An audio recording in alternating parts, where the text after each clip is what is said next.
Bueno, muy buenos días, mis queridos hermanos y hermanas. Qué bueno venir aquí temprano el sábado por la mañana para tributarle honra y gloria a nuestro Dios. Esta mañana vamos a estudiar sobre el calendario del Mesías. Pero antes de hacerlo queremos orar para pedir la bendición del Señor. Así que les invito a inclinar sus rostros reverentemente mientras oramos. Padre Celestial, al abrir tu palabra, pedimos que nos des claridad de pensamiento, que nos des corazones abiertos y nos capacites para compartir este maravilloso mensaje que has dado a tu iglesia. Gracias por escuchar esta oración, te lo imploramos en el nombre de Jesús. Amén. En nuestros dos temas de anoche estudiamos sobre la casa del Mesías. ¿Cuál es la casa del Mesías? Es lo que se llama en la Biblia el santuario y después más adelante el templo de Dios. Jesús se refirió al templo como su casa. Y en nuestro tema de anoche, los dos temas de anoche, estudiamos los 7 pasos que toma Jesús, pasos sucesivos a través de su casa. ¿A dónde comienza Jesús a transitar por su casa? Comienza en el campamento. ¿Y qué hace Jesús en el campamento? En el campamento vive una vida sin pecado. ¿Con qué propósito? Para tejer un manto de justicia que le pueda ofrecer a cada ser humano. Luego Jesús se mueve al altar del sacrificio. Y en el altar del sacrificio, el Señor Jesucristo hace ¿qué? Carga los pecados de toda la raza humana y sufre el castigo que todos los seres humanos deben sufrir. Luego Jesús se mueve ¿a dónde? Se mueve al lavacro. ¿Y el lavacro qué evento representa? Representa la resurrección de Jesús para que Él pueda desempeñar la siguiente función. ¿Cuál es la cuarta función de Jesús? Se mueve al lugar santo del santuario. ¿Y qué hace allí? Intercede por los que reclaman su vida perfecta y su muerte por el pecado. Y entonces Cristo, cuando el individuo, la persona, reclama lo que Cristo hizo en la tierra, Cristo coloca su vida y su muerte a la cuenta del pecador y Dios mira al pecador como si nunca hubiera pecado. Luego entonces Jesús se mueve ¿a dónde? Al lugar santísimo, a donde va a separar a los creyentes genuinos de los creyentes falsos. Y cuando termina esa obra de separar a los genuinos de los falsos, se cierra la puerta de la gracia y ahora Jesús toma todos los pecados que entraron al santuario, todos los pecados de los penitentes, de los que son creyentes genuinos, los saca y los coloca sobre la cabeza del macho cabrío Azazel, símbolo de Satanás. Y entonces Satanás permanece 1000 años en una tierra desolada, vacía, sin luz y sin habitantes. Después de eso, Satanás, sus ángeles y los impíos son destruidos. Y entonces Jesús toma el último paso en el proceso de moverse por su casa y ese paso es venir para habitar en nuestro campamento para siempre. Es decir, los pasos de Jesús comienzan en el campamento y terminan en el campamento. Ahora, el Mesías, es decir, Jesús, no solo tiene una casa, sino que tiene un calendario de eventos que especifica el momento preciso en que Jesús toma cada paso a través de su casa. De hecho, cada paso de Jesús al moverse a través de su casa fueron establecidos desde los siglos de la eternidad. Es decir, los pasos de Jesús a través del santuario ya fueron establecidos desde antes que entrara el pecado al universo. Vamos a notar en nuestro estudio de esta mañana algo fascinante. Y es que la casa del Mesías nos describe los pasos que Jesús toma en el plan de la salvación, mientras que el calendario del Mesías nos muestra las fechas en que Jesús toma esos pasos a través del santuario. La Biblia nos dice que había una fecha exacta para el nacimiento de Jesús. Había una fecha exacta para el bautismo de Jesús, el comienzo de su ministerio terrenal. La Biblia tiene una fecha específica para la muerte de Jesús, una fecha específica para la sepultura de Jesús, una fecha exacta para la resurrección de Jesús, una fecha exacta para el comienzo de su ministerio en el lugar santo y una fecha exacta para el comienzo de su ministerio en el lugar santísimo. Todo estaba fríamente calculado antes que Jesús viniera a este mundo. Los planes de Dios no conocen ni premura ni demora. Dios no adelanta los pasos del Mesías ni atrasa los pasos del Mesías. Todo se cumple de acuerdo al plan que fue establecido desde los siglos de la eternidad. Quiero leerles una cita que encontramos en el libro El deseado de todas las gentes, página 23. Deseado de todas las gentes, página 23. Particularmente la última parte de la cita es la que me interesa especialmente. Dice allí: la venida del Salvador había sido predicha en Edén. Cuando Adán y Eva oyeron por primera vez la promesa, esperaban que se cumpliese pronto. Es decir, pensaban que el Mesías iba a venir pronto cuando Dios anunció. Dieron gozosamente la bienvenida a su primogénito, esperando que fuese el libertador. Pero el cumplimiento de la promesa tardó. Tardó no desde la perspectiva de Dios, sino desde la perspectiva de los seres humanos. Pero el cumplimiento de la promesa tardó. Los que la recibieron primero murieron sin verlo. Desde los días de Enoc, la promesa fue repetida por medio de los patriarcas y los profetas, manteniendo viva la esperanza de su aparición. Y sin embargo, no había venido. La profecía de Daniel revelaba el tiempo de su advenimiento, pero no todos interpretaban correctamente el pasaje. Transcurrió un siglo tras otro y las voces de los profetas cesaron.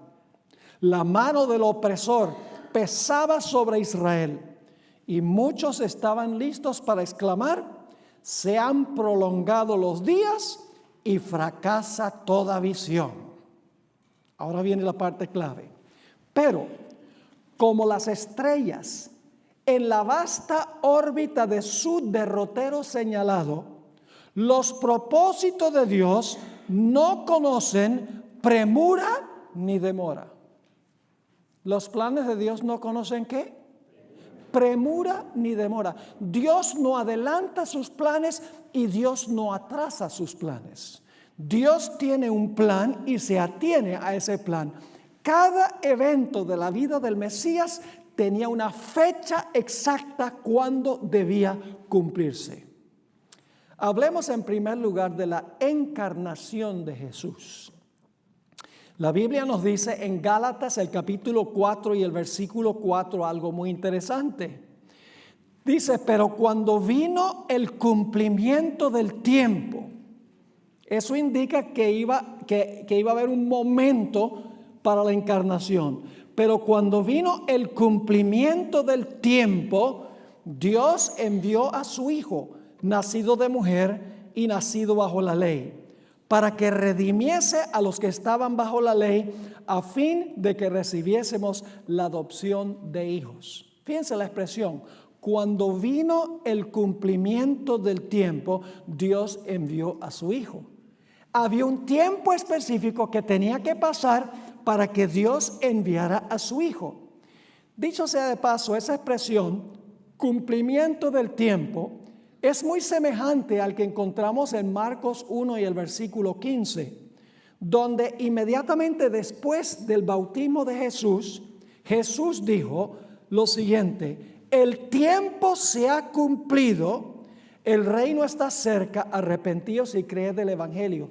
Y eso se refería a la profecía de las 70 semanas, cuando las 70 semanas apuntaban la fecha del bautismo de Jesús. Y cuando Jesús fue bautizado, Jesús dice, el tiempo se ha cumplido. Es decir, Dios tenía una fecha exacta para el nacimiento del Señor Jesús. Pero como vimos anoche, no reveló la fecha, aunque Dios la tenía en su calendario, porque dice, cuando vino el cumplimiento del tiempo, Dios no quería que idolatráramos la fecha y no adoráramos y honráramos al Creador. La sierva de Dios en el deseado de todas las gentes, páginas 199 y 200, dijo lo siguiente en cuanto a la expresión, el tiempo se ha cumplido.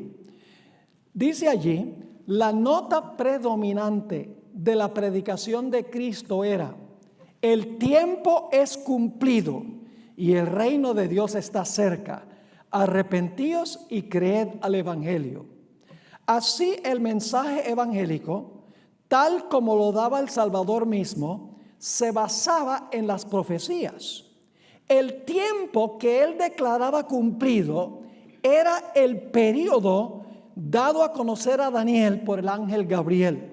En el año 27 de nuestra era, Jesús, en ocasión de su bautismo, recibió la unción del Espíritu Santo y poco después empezó su ministerio.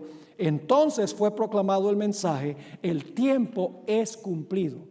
Así que la expresión, el tiempo es cumplido, o cuando vino el cumplimiento del tiempo, se refiere a una fecha exacta en el calendario de Dios. Había una fecha en el calendario de Dios para el nacimiento de Cristo Jesús en este mundo. Pero también había una fecha exacta para el inicio de su ministerio terrenal. Quiero que notemos en Daniel el capítulo 9 y el versículo 24 y 25. Y quiero hacer un paréntesis aquí antes de leer esos versículos. Vamos a encontrar que cada vez que se va a realizar uno de esos eventos anunciados con fecha específica, hay un anuncio poderoso terrenal de que ese evento está por ocurrir o acaba de ocurrir. Yo pregunto, cuando el Señor Jesucristo iba a nacer, ¿hubo un poderoso anuncio terrenal? ¿Cómo no? ¿Cuál fue el anuncio? Bueno, primero los ángeles cantaron en el cielo, gloria a Dios en las alturas y en la tierra paz, buena voluntad para con los hombres. Además de eso vinieron unos sabios del oriente y dice que toda la ciudad de Jerusalén estaba alborotada porque oyeron que habían venido para adorar al Mesías. Dijeron, ¿será posible que el Mesías vino? Así que cuando Jesús iba a nacer hubo un poderoso anuncio terrenal. Yo pregunto, cuando Jesús estaba a punto de comenzar su ministerio terrenal después de su bautismo, ¿hubo un poderoso anuncio que indicaba que el Mesías estaba a punto de llegar? ¿Quién entregó ese mensaje? Ese mensaje fue entregado por Juan el Bautista. Así que cuando Jesús viene a nuestro campamento, cuando se encarna, hay un anuncio. Luego, cuando va a comenzar su ministerio terrenal en el campamento, hay también un poderoso anuncio para atraer la atención de que ese evento está por cumplirse. Ahora sí vamos a Daniel 9, 24 y 25, a donde nos da el año en que el Mesías iba a comenzar su ministerio terrenal. Dice allí, 70 semanas están determinadas sobre tu pueblo y sobre tu santa ciudad. Dios le está hablando aquí a Daniel. Dios le iba a dar al pueblo de Daniel, a los judíos, 70 semanas de gracia. Ahora, no son semanas literales, son semanas simbólicas. ¿Cuántos días tienen 70 semanas? 70 semanas tienen 490 días. En la Biblia, un día equivale a ¿qué? Simbólicamente a un año. Es decir, las 70 semanas cubren 490 años. Ahora, ¿cuándo comienzan y cuándo terminan las 70 semanas? Dice allí, 70 semanas están determinadas sobre tu pueblo y sobre tu santa ciudad. Y ahora el versículo 25.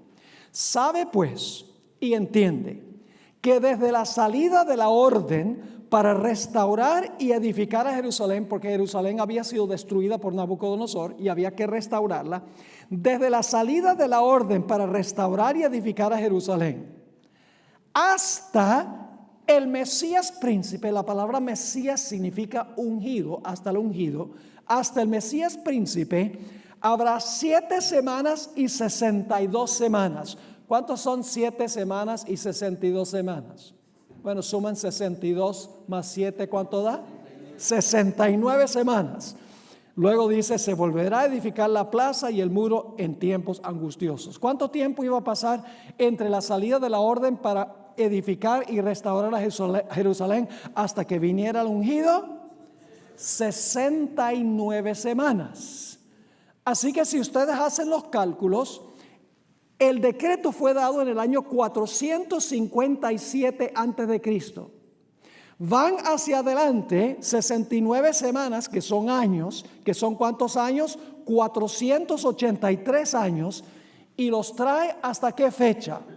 Hasta el año 27 de la era cristiana. Es decir, que esta profecía de las 70 semanas nos da la fecha cuando comienzan las 70 semanas, nos movemos 69 semanas, que son 483 años, y eso nos lleva hasta el año 27 de la era cristiana. Es decir, el Mesías, el ungido, debía aparecer en el año 27 de la era cristiana. Inmediatamente surge la pregunta, ¿será que el Señor Jesucristo apareció en el momento preciso para ser ungido con el fin de comenzar su ministerio terrenal? Absolutamente. Vamos al Evangelio según San Juan, el capítulo 1 y el versículo 40 y 41. Juan 1, 40 y 41.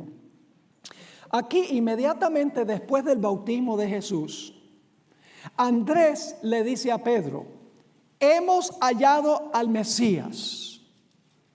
La palabra Mesías significa ¿qué cosa? Hemos hallado al ungido. Jesús se bautiza. Andrés le dice a Pedro, hemos hallado al ungido. Ahora sigue diciendo el versículo 41. Vamos a leer el versículo 40. Andrés, hermano de Simón Pedro, era uno de los 2 que habían oído a Juan y habían seguido a Jesús. Este halló primero a su hermano Simón y le dijo, hemos hallado al Mesías, que traducido es el Cristo. La palabra Christos significa también ungido en griego. La palabra Mesías significa ungido en hebreo, en que fue escrito el Antiguo Testamento. Es decir, Jesús recién se ha bautizado y entonces Andrés le dice a Pedro, hemos hallado al ungido. Ahora yo pregunto, ¿cuándo fue Jesús ungido? En su bautismo. Noten Hechos 10 y el versículo 36 al 38. Hechos 10, 36 al 38.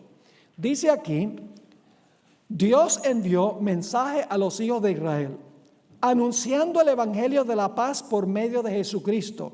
Este es Señor de todos. Vosotros sabéis lo que se divulgó por toda Judea, comenzando desde Galilea después del bautismo que predicó Juan. Cómo Dios, ahora escuchen bien, ungió con el Espíritu Santo y con poder a Jesús de Nazaret. Ahora yo pregunto, ¿cuándo es que cayó sobre Jesús el Espíritu Santo? ¿Cuándo es que fue ungido? ¿Cuándo es que el Espíritu cayó sobre él en forma de paloma? Cuando fue bautizado.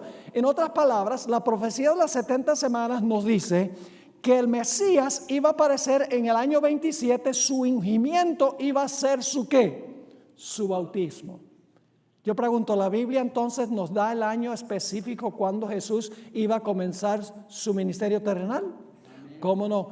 No solamente nos da el año, sino que vamos a encontrar en el siguiente paso que la Biblia también nos da la estación del año, cuando el Mesías iba a ser bautizado. Ahora, ¿qué tal la muerte de Jesús? Estamos moviéndonos, tomando los pasos que describimos anoche.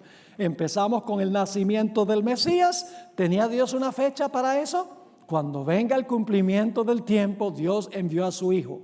Había una fecha exacta para el comienzo del ministerio terrenal de Jesús en el campamento nuestro. Cuando habitó entre nosotros, la profecía de las 70 semanas daba el año, y vamos a encontrar que la Biblia también da la estación del año.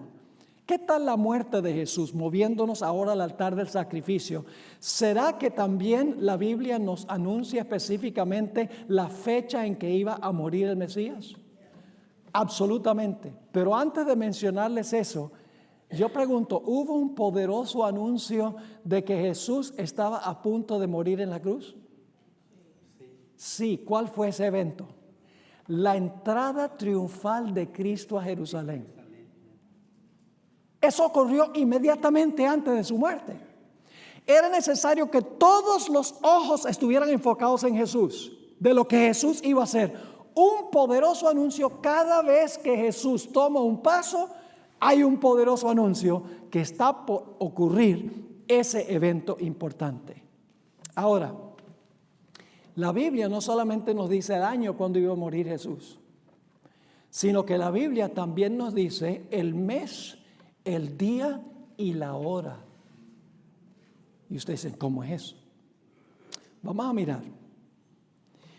Ustedes recuerdan que varias veces durante su ministerio dice en cuanto a Jesús que no lo pudieron, por ejemplo, arrestar porque no había llegado su ¿qué? No había llegado su hora. El Evangelio de Juan usa esa expresión repetidas veces. Vamos a examinar algunos versículos donde se menciona eso. Juan 2 y el versículo 4. Esto es en las bodas de Caná. Y se acaba el vino y viene la mamá de Jesús y le dice, se acabó el vino. Y ahora noten lo que Jesús le dice a su madre. Juan 2 y el versículo 4. Jesús le dijo, ¿qué tienes conmigo, mujer? No es despectiva esa expresión. Era común que los hijos se refieran a su madre como mujer en esa época. ¿Qué tienes conmigo, mujer? Aún no ha venido ¿qué? Aún no ha venido mi hora. Noten Juan 7, el versículo 6 y luego el versículo 8. Aquí los hermanos incrédulos de Jesús le dicen a Jesús, ¿por qué no vas a la fiesta de tabernáculos? Están tratando de convencerlo que vaya a la fiesta de tabernáculos.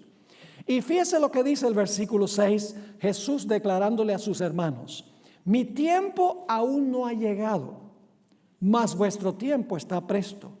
Y luego en el versículo 8 dice Jesús, subid vosotros, es decir, a sus hermanos, subid vosotros a la fiesta.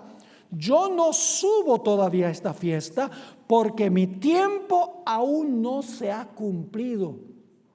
Noten Juan 7 y el versículo 30. Vez tras vez en el Evangelio según San Juan tenemos esta idea. Aquí Jesús le dijo a los judíos que su Padre lo había enviado al mundo y los judíos se enojaron. Dice en el versículo 30, entonces procuraban prenderle, pero ninguno le echó mano porque aún no había llegado su hora. Había un momento preciso en que debía ser arrestado y pasar por su pasión y morir. ¿Cómo no? No lo podían tocar antes de eso.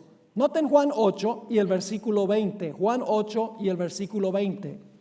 Aquí Jesús le dice a los judíos, ustedes no me conocen ni a mí ni conocen a mi Padre. En Juan 8 y el versículo 20 dice lo siguiente, estas palabras habló Jesús en el lugar de las ofrendas, enseñando en el templo, y nadie le prendió, porque aún no había llegado su hora. Pero hacia el final de su ministerio, Jesús cambió la expresión. Noten Juan 12 y el versículo 23 y el versículo 27. Esta es la última semana antes de la muerte de Jesús. Unos poquitos días antes que Jesús muriera. Ahora Jesús no va a decir, aún no ha llegado mi hora. Va a cambiar el tono de lo que dice. Juan 12 y el versículo 23 vienen unos griegos que quieren una entrevista con Jesús. Y dice en el versículo 23, Jesús les respondió, ha llegado la hora para que el Hijo del Hombre sea glorificado. Y luego el versículo 27 dice Jesús, ahora está turbada mi alma. ¿Y qué diré? Padre, sálvame de esta hora. Mas para esto he llegado a esta hora. ¿Ven el cambio? al final de su ministerio? Jesús estaba en el aposento alto con sus discípulos. En Juan 13 y el versículo 1, el siguiente capítulo, nos dice algo muy interesante en cuanto a lo que iba a ocurrir. Esto está sucediendo el jueves en la noche, lo que vamos a leer ahora. Jesús el jueves en la noche va a ir a Getsemaní y va a comenzar su pasión. Dice en Juan 13:1, antes de la fiesta de la Pascua, sabiendo Jesús que su hora había llegado para que pasase de este mundo al Padre, como había amado a los suyos que estaban en el mundo, los amó hasta el fin. Y cuando Jesús iba del aposento alto al Getsemaní, en camino al Getsemaní, Juan 17:1 nos dice que Jesús elevó una oración a su Padre. Y fíjense lo que Jesús le dice a su Padre. Estas cosas habló Jesús, Juan 17:1, estas cosas habló Jesús y levantando los ojos al cielo dijo, Padre, ¿ahora qué va a decir? La hora ha llegado, glorifica a tu Hijo para que también tu Hijo te glorifique a ti. ¿Había una hora exacta para la muerte de Jesús? Sí, Señor. Y antes de eso no podían arrestarlo, no le podían poner un dedo encima, porque no había llegado la hora. Ahora les voy a leer una cita extraordinaria del Espíritu de Profecía. En el Deseado de todas las gentes, página 121. Deseado de todas las gentes, 121. La hermana White tiene esta cita excepcional. Dice lo siguiente.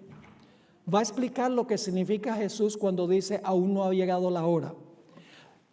Las palabras aún no ha venido mi hora indican que todo acto de la vida terrenal de Cristo, ¿cuántos actos? Todo acto de la vida terrenal de Cristo se realizó en cumplimiento del plan que había existido desde los días de la eternidad. Wow. Ahora escuchen.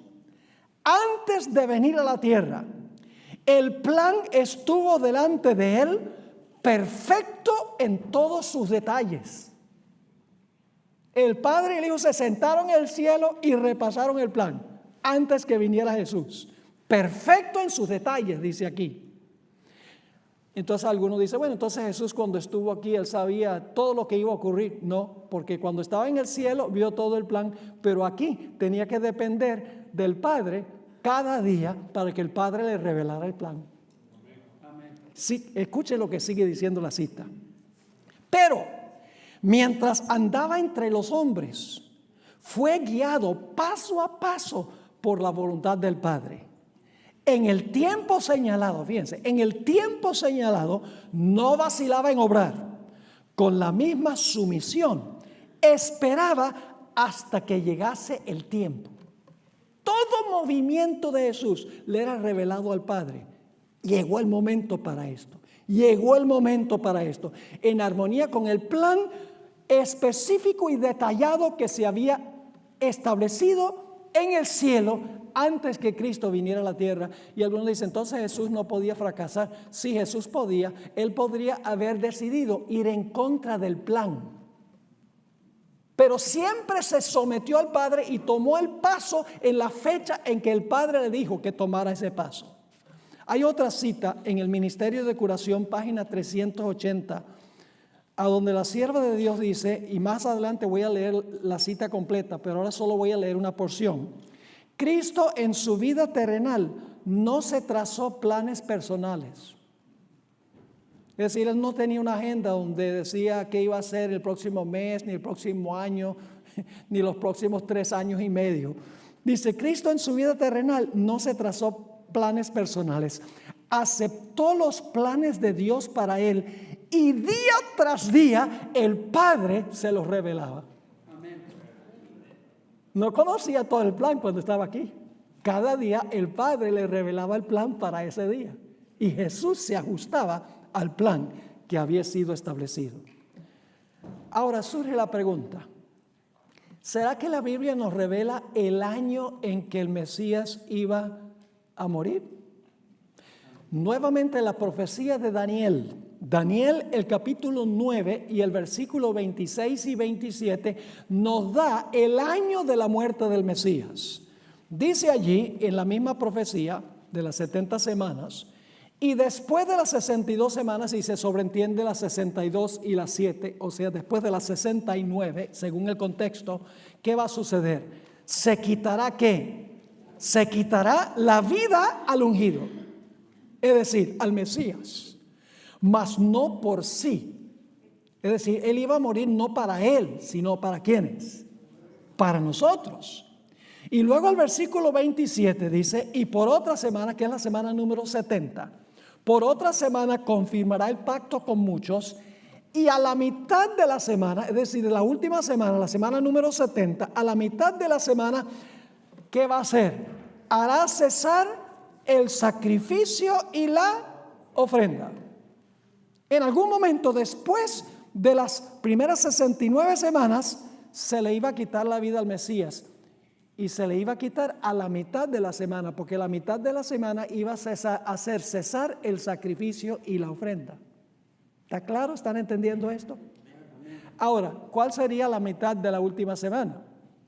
Bueno, la mitad de la última semana sería el año 31. Y usted dice, pastor, ¿cómo que es el año 31? Del 27 al 31 hay 4 años. No, no hay 4 años. Porque Jesús fue bautizado en el otoño del año 27. Ahora vamos a movernos hacia adelante. Otoño del año 27, al otoño del año 28, 1 año. Al otoño del año 29, 2 años. Al otoño del año 30, 3 años. Jesús murió en la primavera. A la primavera del año 31, 3 años y medio. ¿Están entendiendo lo que estoy diciendo? Yo pregunto, ¿en qué estación del año entonces fue Jesús bautizado o ungido? En el otoño. Porque murió 3 años y medio después, en la primavera del año 31. La Biblia es precisa y exacta. Ahora, no solamente revela la Biblia el año en que el Mesías iba a morir, a la mitad de la última semana, sino que la Biblia también nos revela el mes, el día y la hora. Noten Éxodo 12 y el versículo 5 y 6. Éxodo 12 y el versículo 5 y 6. Está hablando del Cordero Pascual. Yo pregunto, ¿quién cumplió la ceremonia del Cordero Pascual? Jesús. Lo vamos a leer en un momento. Jesús es el Cordero Pascual. Dice en Éxodo 12, 5 y 6, el animal será sin defecto, macho de 1 año, lo tomaréis de las ovejas o de las cabras, y lo guardaréis hasta el día ¿qué? 14, ahí está el día.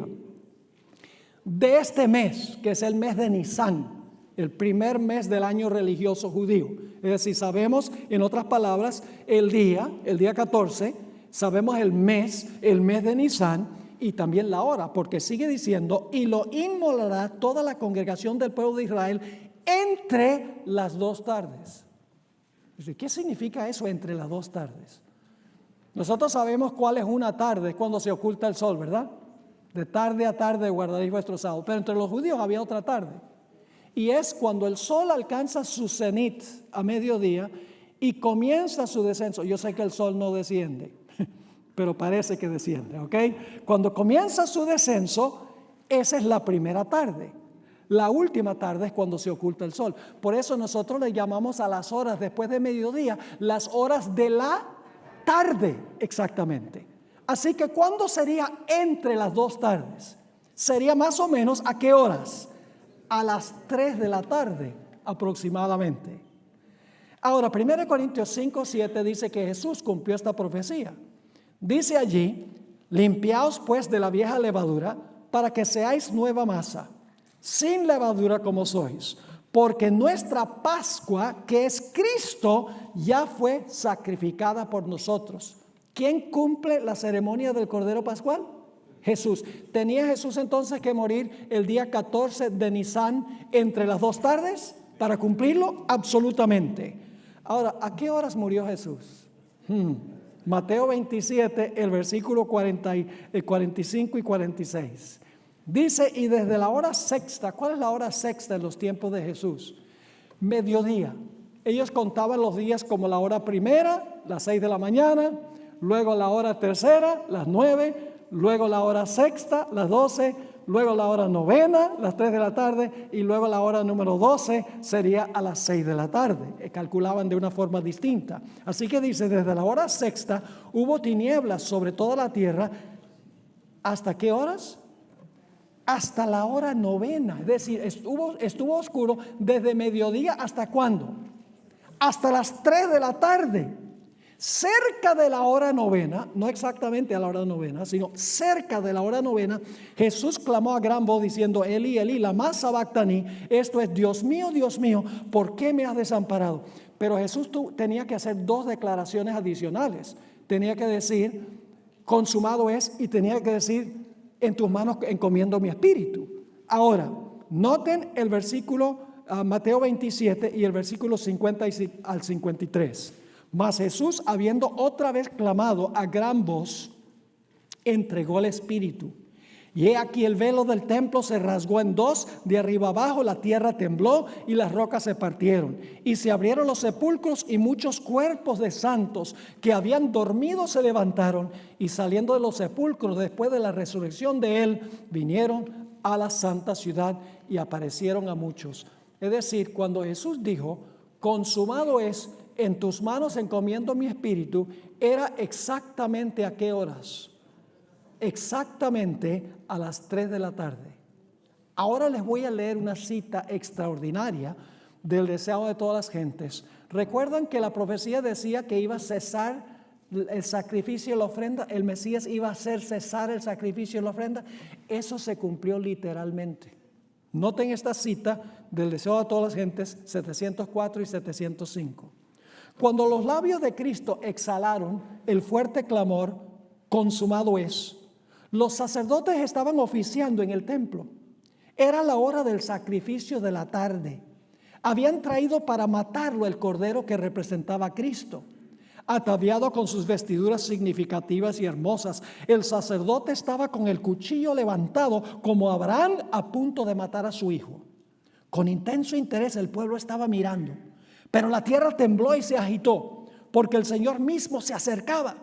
Con un ruido desgarrador, el velo interior del templo fue rasgado de arriba abajo por una mano invisible que dejó expuesto a la mirada de la multitud un lugar que fuera una vez llenado por la presencia de Dios. Todo era terror y confusión. El sacerdote, ahora escuchen, el sacerdote estaba por matar la víctima, pero el cuchillo cayó de su mano enervada y el cordero escapó. No murió un cordero ese día, porque estaba muriendo el Cordero de Dios que quita el pecado del mundo. Cesó ese día el sacrificio y la ofrenda. Sigue diciendo, el tipo se había encontrado con el antitipo. El gran sacrificio había sido hecho. Estaba abierto el camino que llevaba al Santísimo. Había sido preparado para todos un camino nuevo y viviente. Ya no necesitaría la humanidad pecaminosa y entristecida esperar la salida del sumo sacerdote. Desde entonces el Salvador iba a oficiar como sacerdote y abogado en el cielo de los cielos. Ahora escuchen, la hermana White se refiere a la profecía de las 70 semanas. Era como si una voz viva hubiese dicho a los adoradores, ahora terminan los sacrificios y ofrendas por el pecado. Ella entendió que se cumplió lo que iba a suceder a la mitad de la semana. Pero ¿saben que también había una fecha exacta para la sepultura de Jesús? ¿Cómo no? Había una fecha exacta para su sepultura. Y ustedes dicen, ¿dónde está esa fecha? Vayan conmigo a Levítico 23 y el versículo 6 y 7. Levítico 23 y el versículo 6 y 7. El siguiente día, después del 14 de Nisan, que es el 15 de Nisan, se celebraba lo que se conoce como la fiesta del pan sin levadura. ¿Qué representa la levadura? La levadura representa el pecado. ¿El Señor Jesucristo tenía pecado? El pan es Jesús. El hecho de que no tiene levadura significa ¿qué cosa? Significa que en Jesús no había ¿qué? En Jesús no había pecado. Ahora noten lo que dice Levítico 23, 6 y 7. Todavía es el mes de Nisan, el día 15 del mes de Nisan del año 31. Dice, a los 15 días de este mes es la fiesta solemne de panes sin levadura a Jehová. 7 días comeréis panes sin levadura. Ahora, ¿cómo representa esto la sepultura de Jesús? Tenemos que ir a otros textos de la Biblia. ¿Recuerdan ustedes la historia del maná? El pan que cayó del cielo. ¿Qué representaba el maná? Jesús dijo, yo soy el pan vivo que descendió del cielo. Pero hay algo más específico. En Juan 6:51, Jesús dijo que el maná es mi carne que yo daré por el mundo. En Juan 6:51, Cristo dice, el maná es mi carne que yo daré por la vida del mundo. Ahora, si Jesús es el maná, yo pregunto, ¿tenemos que ir a dónde para entender lo que quiso enseñar Jesús? Hay que ir a la experiencia del maná.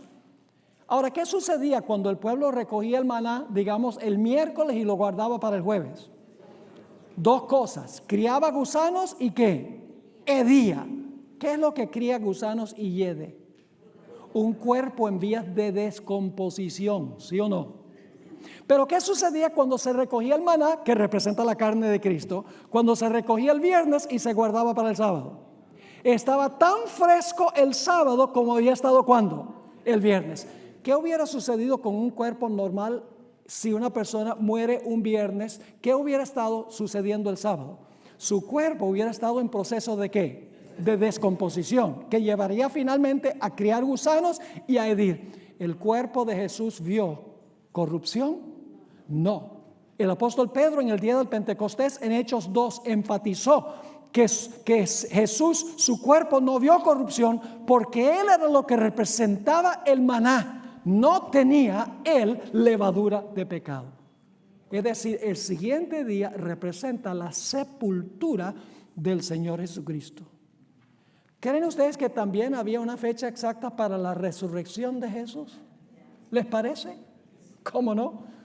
Dicho sea de paso, hubo un poderoso anuncio de la resurrección de Jesús. Poderoso anuncio, mis hermanos y hermanas. Los que resucitaron con él, dice que fueron a la ciudad a decirle a todo el mundo. Imagínense, había allí, según el Espíritu de Profecía, mártires que murieron desde el comienzo. Posiblemente estaba Abel ahí. 15, 16 pies de altura. Yo soy Abel. El Señor ha resucitado. Dice que fueron a muchos estos seres glorificados y testificaron, anunciaron la resurrección de Jesús. Cada vez que Jesús toma un paso hay un anuncio terrenal. Ahora, ¿será que hay una fecha para la resurrección de Jesús? ¿Cómo no? Levítico 23, 9 al 11. Y habló Jehová a Moisés diciendo, habla a los hijos de Israel y diles, cuando hayáis entrado en la tierra que yo os doy y os seguéis su mies, traeréis al sacerdote una gavilla por primicia de los primeros frutos de vuestra siega. Se conoce como la fiesta de las primicias. Y el sacerdote, ¿qué va a hacer? Mecerá la gavilla delante de Jehová para que seáis aceptos. El día siguiente del día de reposo lo mecerá. Es decir, las primicias ocurría el día después del día de reposo. ¿Qué día sería ese en el tiempo de Jesús? Si es el día después del día de reposo, tendría que ser ¿qué día? El domingo. El 16 de Nisan. Es decir, nos da la fecha de su muerte, sepultura y resurrección en las fiestas judías. Su muerte, 14 de Nisan. Su sepultura, 15 de Nisan. Su resurrección, 16 de Nisan. Y vamos a encontrar que en realidad la Biblia nos da la hora en que el Señor Jesucristo resucitó y se presentó ante su Padre como las primicias, porque las primicias se cumplen en la resurrección de Cristo. Noten 1 Corintios, el capítulo 15 y el versículo 20 y 21. 1 Corintios 15, 20 y 21. ¿Quién cumple las primicias? Dice, mas ahora Cristo, ¿qué? Ha resucitado de los muertos, primicias de los que durmieron es hecho. ¿Saben lo que pasó la mañana de la resurrección? El Señor Jesucristo resucitó e hizo un viaje corto al cielo para presentarse ante su Padre. para que el Padre confirmara que su sacrificio era acepto, porque dice que cuando mecían la gavilla era señal de que eran aceptos ante Jehová. Jesús se presentó ante el Padre y le dijo: Padre, ¿es suficiente mi sacrificio como para salvar a mi pueblo? Y el Padre aceptó el sacrificio de Jesús como las primicias. Y luego Jesús regresó a la tierra. Y usted dice: ¿cómo sabemos esto? Porque por la mañana, cuando María quería tocar a Jesús, María Magdalena quería tocar a Jesús, ¿qué dijo Jesús? No me toques, todavía no he ascendido a mi Padre. Pero esa noche le dijo a sus discípulos: tóquenme. Así que tiene que haber ascendido en el interino entre cuando resucitó y cuando permitió que sus discípulos lo tocaran esa noche.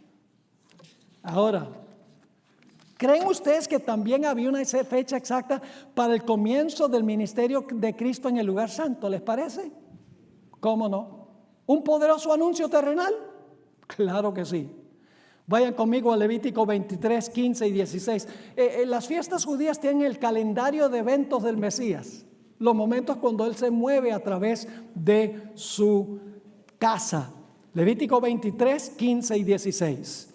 Dice: y contaréis desde el día que sigue al día de reposo, es decir, desde el momento de la resurrección de Jesús, desde el día en que ofrecisteis la gavilla de la ofrenda mecida, 7 semanas serán cumplidas. Es decir, 49 días iban a pasar. Y luego dice: hasta el día siguiente del séptimo día, es decir, el día número 50 después de la resurrección. Así que dice: hasta el día siguiente del séptimo día de reposo contaréis 50 días, entonces ofreceréis el nuevo grano a Jehová. Yo pregunto, ¿se cumplió precisa y exactamente esta profecía de el Pentecostés?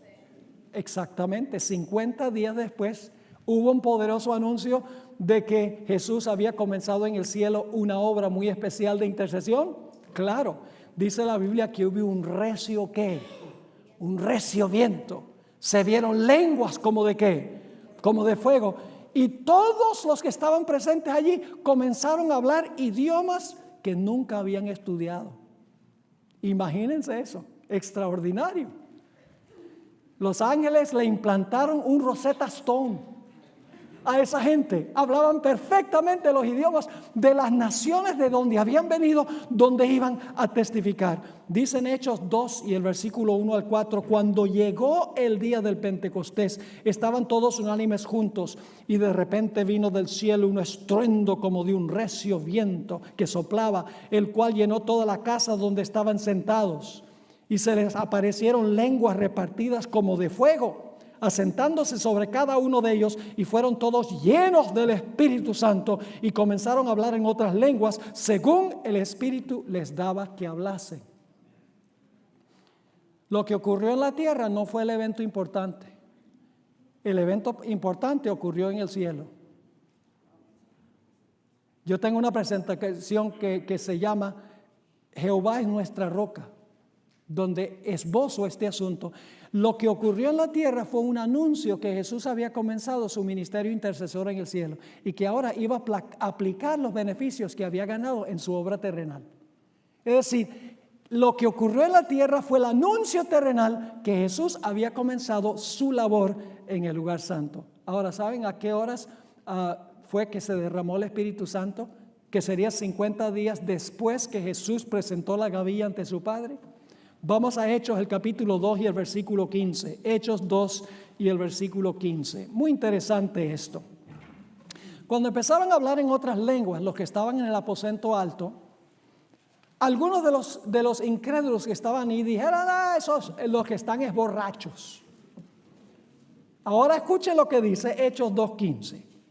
Porque aquí les dice Pedro a esos incrédulos: porque estos no están ebrios, como vosotros suponéis, puesto que es la hora ¿qué?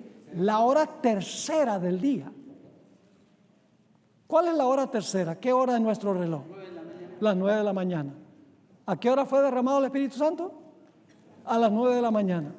50 días después que Jesús se presenta ante el Padre. Así que ¿a qué hora se presentó Cristo ante el Padre? 50 días antes.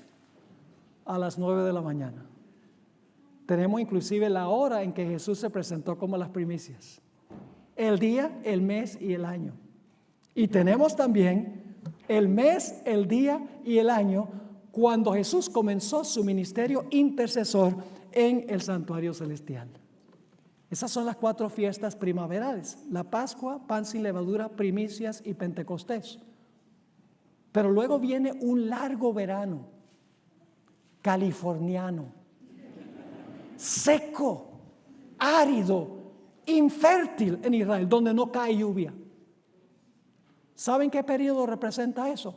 Representa el periodo de dominio papal, donde dice en Apocalipsis capítulo 11 que no cayó lluvia durante el periodo de su profecía. Pero ese largo verano seco y árido era interrumpido por las fiestas otoñales. ¿Y cuál era la primera fiesta otoñal? La primera fiesta otoñal era la fiesta de las trompetas. Las trompetas anunciaban que estaba pronto a llegar, ¿qué día? El día de la expiación, que es el inicio de ¿qué cosa? El inicio del juicio de Israel. Ahora yo pregunto, ¿hay una fecha exacta para el inicio del juicio en el santuario celestial, el movimiento de Cristo del lugar santo al lugar santísimo? ¿Cómo no? No tenemos tiempo de esbozar esto completamente, pero la profecía de Daniel 8 y el versículo 14 nos dice: hasta 2300 tardes y mañanas, luego el santuario será ¿qué? Purificado. Pero no solamente sabemos el año, que es 1844, porque empieza el mismo tiempo que comienzan las 70 semanas, 457 antes de Cristo. Vamos hacia adelante 2300 años y nos lleva al año 1844. Pero la Biblia no solamente nos da el año, la Biblia también nos da el mes y el día en las fiestas. Nota Levítico 23, 26 y 27. Levítico 23 y el versículo 26 y 27. También habló Jehová a Moisés diciendo: a los 10 días de este mes séptimo será el día de expiación. ¿Cuándo debía ser el día de expiación? ¿A los qué? A los 10 días de este mes séptimo. Ahora, en 1844, el día 10 del mes séptimo cayó el 22 de octubre en nuestro calendario. Es decir, la Biblia nos dice en las fiestas y en Daniel 8:14 que Jesús se iba a mover al lugar santísimo para comenzar la obra de juicio el 22 de octubre de 1844. Ahora yo pregunto, un poderoso anuncio de que estaba por comenzar el juicio. ¿Quiénes dieron ese anuncio? ¿Han oído hablar alguna vez del movimiento millerita? Guillermo Miller, no solamente en Norteamérica, sino en otros lugares del planeta. Su mensaje central era: temed a Dios y darle gloria, la hora de su juicio ha llegado. Y además de eso, Guillermo Miller, el versículo central del cual predicaba era: hasta 2300 días y el santuario será purificado.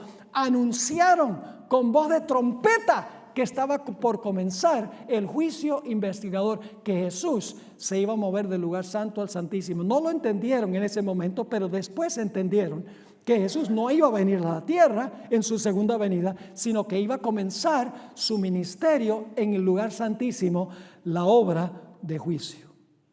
Ahora nos queda muy poco tiempo, pero déjenme mencionar esto. 1844 es la última fecha del calendario de Dios que Dios nos da. Después de eso no hay más fechas. Ahora, Dios tiene una fecha para la lluvia tardía. Dios tiene una fecha para el fuerte clamor. Dios tiene una fecha para el juicio de los vivos. Dios tiene una fecha para el cierre de la gracia. Dios tiene una fecha para el tiempo de angustia y tiene una fecha para la segunda venida. Y algunos dicen: pero pastor, nosotros no podemos apresurar la segunda venida. ¿Acaso el Espíritu de profecía no dice que podemos apresurar la segunda venida? Déjenme explicarles cómo sucede esto. ¿Ustedes creen que Dios sabía cuándo su pueblo va a estar preparado para la segunda venida? ¿Dios sabe? Claro. ¿El pueblo podría haberse preparado antes de esa fecha que colocó Dios en su calendario? Si se hubieran puesto las pilas y hubieran hecho lo que deben hacer, ¿podrían haber estado listos antes? Sí. Dios no corre la fecha de la segunda venida. No dice, bueno, la gente no está lista, así que posterguemos la fecha. No, eso no es lo que hace Dios. Dios puso la fecha en su calendario cuando Él supo que su pueblo iba a estar listo. ¿Me están entendiendo lo que estoy diciendo? No es, a nosotros nos parece demora, pero la demora es por culpa nuestra. Si hubiéramos estado listos antes, Dios hubiera puesto en su calendario una fecha antes. Pero puso la fecha cuando Él sabía que todo se iba a desencadenar. Aquellas personas que andan por ahí fijando fechas, húyanles como a la lepra. La sierva de Dios dijo, en Primeros Escritos, página 75, el Señor me ha mostrado que el mensaje del tercer ángel debe avanzar y proclamarse a los hijos dispersos de Dios, pero no debe depender de una fecha. Vi que algunos están creando una falsa excitación al predicar fijando fechas, pero el mensaje del tercer ángel es más poderoso de lo que puede serlo una fecha. Vi que este mensaje puede subsistir sobre su propio fundamento. No necesita ser reforzado con fechas, que irá adelante con gran poder, hará su obra y será abreviado en justicia. No hay más fechas. Apocalipsis, el capítulo 10, cuando el ángel levanta su mano derecha al cielo, dice, el tiempo no será más. Se refiere no a tiempo calendario, sino que se refiere a tiempo profético. No más profecías que tienen que ver con tiempo. Dios tiene fechas para todo lo que va a ocurrir porque Él sabe exactamente cuándo la gente va a estar lista y cuándo los eventos del mundo se van a desencadenar. Pero nosotros no sabemos cuáles son esas fechas. Quiero terminar mencionando el libro de Esther. ¿Saben que Dios tiene un plan también específico para cada uno de nosotros? ¿Ustedes recuerdan la experiencia de Esther? Se había dado un decreto para exterminar a todos los judíos. La única esperanza del pueblo era en Esther. Mardoqueo le mandó un mensaje a Esther que se encuentra en Esther 4, 13 y 14. Entonces dijo Mardoqueo que respondiesen a Esther, no pienses que escaparás en la casa del rey más que cualquier otro judío. Es decir, porque tú eres judía, no crees que te vas a escapar. Porque si callas absolutamente en este tiempo, respiro y liberación vendrá de alguna otra parte para los judíos. Es decir, todos nosotros somos importantes para Dios, pero no indispensables para cumplir su plan. Ahora dice, mas tú y la casa de tu padre pereceréis. Y luego le dice Mardoqueo, ¿quién sabe si para esta hora has llegado al reino? Dios te puso en el palacio para este momento. Ahora mira si vas a cuadrar con el plan de Dios. Recuerdan que yo les leí esa cita donde la hermana White dice que Jesús no se trazaba planes personales. Voy a leer rápidamente. Cristo en su vida terrenal no trazó planes personales. Aceptó los planes de Dios para él y día tras día el Padre se los revelaba. Ahora dice ella, así deberíamos nosotros también depender de Dios para que nuestras vidas fueran sencillamente el desenvolvimiento de su voluntad. Dios tiene también un plan específico para nuestra vida y si estamos en comunión con Dios, vamos a saber exactamente qué hacer, cómo hacerlo y cuándo hacerlo. Ojalá que esto nos haya ayudado a entender que Dios tiene todo fríamente calculado.